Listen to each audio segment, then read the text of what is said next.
bothering me. Okay. When I played Little League, we could not take our helmet off. Now I'm noticing that these games now, they come straight to the sideline, they mad, they rip their helmet off. Mm-hmm. But if we did that, we got in trouble. Yeah. Mm-hmm. If we came to the sideline take out, we got in trouble. Like, it's gonna go down Monday. So why is it more loose today? Or do y'all care? Is that a thing for y'all? Or is not really? I take it as like discipline. Mm-hmm. But do y'all care or do it matter? For me, if we in practice, you don't take your helmet off. Okay. Because, we hitting, we banging, unless you're on a water break. And then once you come from your water break. So in practice, no helmets off. On the sideline, so when we play fall, it's hot. You know what I mean? It be hot. So if we're on the sideline, I want them to take their helmets off. Okay, Especially, because I need you to cool down. They're little kids, you feel me? They need to get hydrated. I don't need them trying to figure out how they're going to squirt the water in their mouth with their face mask on. And a lot of them, when we was younger, I ain't have no shield, you feel me? No face mask, no visor. It's harder to breathe than that. Nowadays, they all got shields. Gotta have that drip. Gotta have that drip. So, Yeah. that plays into it too as well. But the slamming of the helmets, for me as a coach, you slam your helmet, I don't even want to play you no more. I want to take your pads off. I want you to tell your parents why you ain't playing, because you don't know how to conduct yourself. You feel me? Mm-hmm. That's how I'm not with that at all. You got to conduct yourself appropriately when you're out here, and you already know that. You know what I mean? So that's how I look at it. How you feel about that? Like I said, like Coach said, weather, like if it's hot, stuff like that, you can pop your lid off, get you some water. But when you get back, stand up on that sideline, put your helmet back on. Okay. As far as like slamming your helmet, if you slam your helmet, don't even worry about playing no more. Yeah. I don't care. You can be my star player. Hell, I done lost a plenty of games. I done won a plenty of games. But you're not gonna act the fool on this field, because if you go to Highland Springs, Hermitage, and right over around, you slam your helmet, bro, you might as well turn your equipment in. You're done. You're done. Because you're not gonna show up the coach on the field. Mm-hmm. It's just all a respect thing. Mm-hmm. And them helmets is $700. Yeah, facts. Facts. They ain't Facts. $75 no No more. cap. Yeah, I mean, them helmets No too cap. expensive. No cap. Do you got a question? No, I'm just listening to the coaches, because it's taking me back to when I played and hearing the differences. That's what I'm saying. Like the differences from when we played and like now, it's like night and day kind of. You know what I'm saying? And some, in some aspects. Like, I never thought about slamming my Damn, helmet. bro. Yeah, like what? Like I had a coach, Coach Finley. If you did anything like disrespectful on the jump, you either didn't play or you literally was crabbing up and down the sideline while the game was going on. He didn't care what your parents said, none of that. Right. It is what it is. Yeah. You know what I'm saying? Like, it's a lot of those old school coaches that are still there, but I think I see a lot of new school coaches where they don't conduct themselves like that. Like, they might let it, you know what I'm saying? They might let it slide. Oh, well, he got mad at her. Nah, I don't care why he got mad. Like, this ain't that, bro. You ain't getting paid to do this. You know what I'm saying? Can you still coach the kids hard? Can you still do that? Like, in this day and age, like, can you coach a kid how you were coached? Nah, I don't think you can. Not that same way, no. I don't think you can, bro. They'll either fold or their parents is gonna move them. Yeah, for sure. Mm-hmm. And can you do bone and ring them? I'm about to say, you can't. Yeah, some Jones you can't even do. Like, That's punishment. Oh, You want? All Yeah. right, circle it up. Yep, circle it up. You can get right You here. want to play? Yeah, get in the middle. Mhm. Ain't bad. Mhm. Is Start that for the calling out better? numbers. Like, Oklahoma drill, all of that, bro. Like, is that for the better? No. Or No, that was punishment. That was nothing skill driven with that, and that's another thing. Like, I don't like punishment on the football field that ain't skill driven. Mhm. You know, I don't like to coach or have my kids do anything that they ain't gonna use directly in the game. Mhm. You feel me? That's just how I do. I can make you do things that will make you a better player that you gonna hate. That's gonna get my point across. Mhm. You know, I can have you backpedal up a hill Mhm. 50 times. 50 times. It's gonna improve your back pedal, and it's gonna let you know stop playing around in practice. Yeah. You know what I mean? Yeah, Stop yeah, messing my drills up. Yeah. So that's how I do. You feel me? I don't coach or teach anything that they don't directly use in the game. Yeah. I don't like pointless work. Right. I don't like just Right. having them. You feel me? I like warm up laps, but I don't like just sending them on just like when we doing condition. I really like to practice at a high pace, and then we do some gases after practice like that, and then we send them home. You know, but how I like is practice high pace. I don't like to just straight run. Mhm. You know, this ain't track practice. track. You ain't playing soccer. You know what I'm saying? So I like the high pace practice, get to it. We run each every drill. You know, we going through it. We're not playing, you know, we getting straight to it. Okay.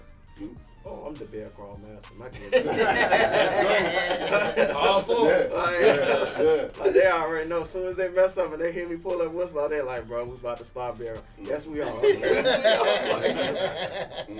That make you stronger. That make you stronger. Yeah, so, you know what I'm saying? That make you stronger. That See, make you like, stronger. Like I used to feel like Bull in the Ring, like it translated to the field to me, like for taking me back to my old school mentality of the game, like. Because you had to keep your head on the swivel. Not even that. It's like you ain't gonna get hard. You ain't gonna get hit this hard when the game actually starts. Because it's a fear factor involved in football, right? It's a real fear factor. So if you can get over that, the game's gonna be easier. And them kids, like I remember seeing kids literally scared out there when I was playing. Like most definitely. You knew it. You knew it, right? Yeah. I've also remember seeing kids like in the pee-wee level, right? They were scared. We got to midgets. We seeing them kind of get past it because they didn't took those hits. Now it's a safety concern now with all of that because we know more of concussions and things. So it's a balance you got to find. But with, like you saying, Bull in the Ring, Oklahoma drills, like those things were used as punishment. You're right, but it still helped me grow as a player. Too, you know, so it's a delicate balance, and we talking about kids still developing. You know what I'm saying? Whatever. Okay. The game is softer across the board now. True. That's what I was about to ask you though. I was about to ask that too. Like, do you think the game is softer? It's complete. I think all sports soft. All of it. All of it soft. Every sport. For sure. But yeah, it's a complete different game, so that's why you can't do it. Of course, because of the awareness, you know, CTA and things like that. So we are aware, you know, so we don't want to be ignorant to that. But the game is just softer, especially with the rules, you know. It just changes the whole element of the game, you know. That's why we're getting high scoring games, you know. Every day the quarterback doing 4,000, 5,000 yards, you know. They wasn't doing that. You know, back then, it was a lot of hard-nosed football. You ain't come across that. Yeah, you ain't come across that. That's a fact. That's a fact. Receivers are different. Like, I'm a DB, I'm a cornerback, and I made a living off of you. If I see across a receiver or come around, I play safety as well. You come across there, all I gotta do is get to you one nice time. And you're not gonna come across it the same way. So that changes the whole offense, especially that you can't. Them alligator arms, as they call them. He won't even run through it like that. So I mean, we ain't breeding no more Anquan Boulders and stuff come across. Get his jaw broke but still on the ball, you feel me? Or Steve Smith come through, get his arm broke, still stretch and score the touchdown. It's different type of receivers, you know. I think they're more divas now than they ever was. Than they was then. For sure. I can agree with that. The reason I was offensive lineman. I caught that joint across the middle one good time. Start crying on the field. Coach was like, I don't care if you flood this field with your tears. Get up. We used to live for that, you know, that we used to live for that helmet The helmet contact. That's how we used to tackle. Bro, when back in the day, you used to sit on the side after the game. How many marks you got on your joint? I got 5. Nigga, what's up? Like, it was a thing. You know what I'm saying? Like, it was a thing. Like, you know what I'm saying? You had marks on your helmet. You was the man. You was doing something. You was doing something. You know what I'm saying? Like, I remember my coaches used to, at the end of the year, whoever had the most marks on their helmet got $100. So it was like, oh, we going at it. We going. We don't say we going for it. Like, it just was what it was. But it's like now today, it's like you can't do those. You know what I'm saying? You can't do those type of things. You know what I'm saying? Like, it's a different type of thing. Like you said, you know, we know about the CTE and, you know what I'm saying, things like that. So you definitely got to be more aware, because back then we was just going head up. Like, it just was what it was. I got a question. All right, so you coach multiple sports. So do you see a difference in the parents and kids in football versus baseball or basketball? Like, I'm gonna say the football and the basketball parents are the most intense. We gotta win parents ever. Like, it don't matter if your kid is getting better or not. If you not winning, they not happy. Baseball, the parents, you know, a lot of those kids have never played baseball before. Like, even with me coaching older kids, those kids, this is their first time, you know, really truly playing on the baseball field. So it's a lot of work.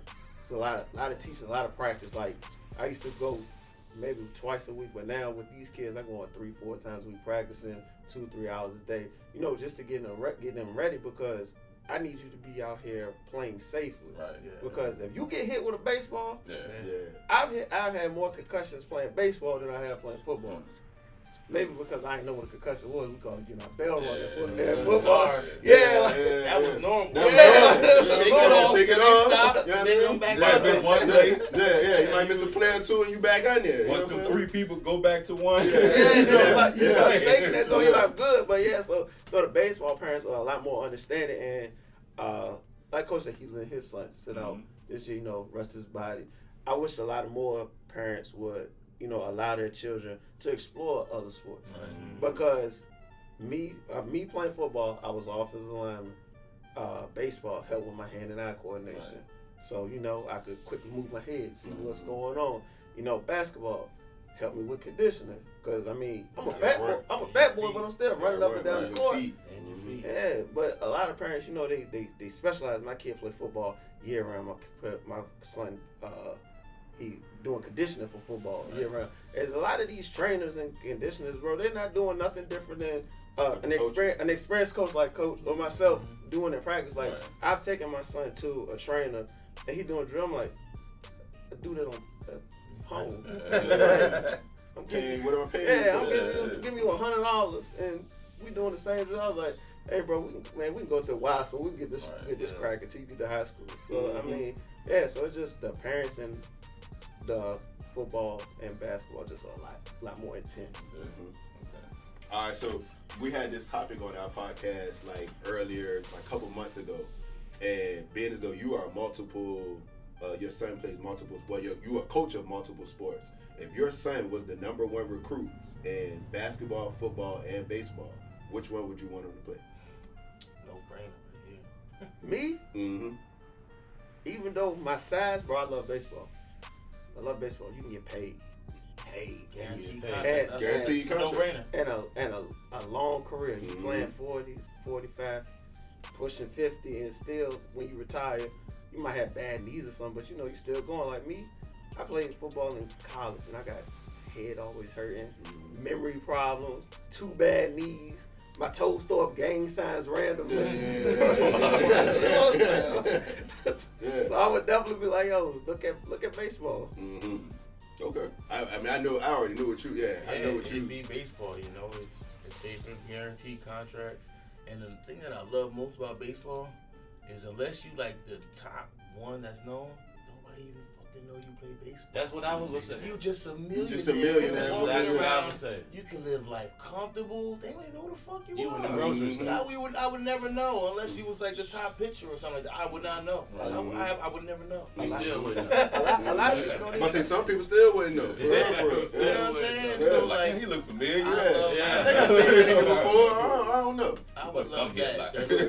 They're not scrutinized as much either. They get away with a lot more because already know football is really a white man's game, and that's why they are the only ones that still get all the time guaranteed contracts. Right. While the NFL and NBA just now starting to get them. For the past 5-6 years? Maybe 5 years, something like They were that. starting to get them, but baseball, that's just how it is. Yeah. You signed me for 5 years, $100 million. I'm Guess getting what I all the signed 100 that million birthday?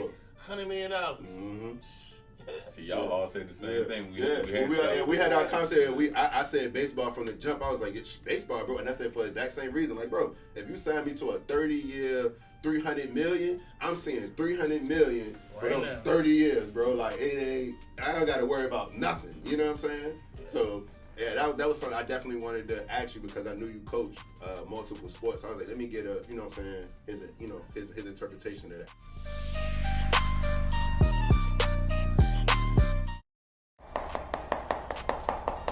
3-1 leads. You lost the most 3-1 leads in NBA history.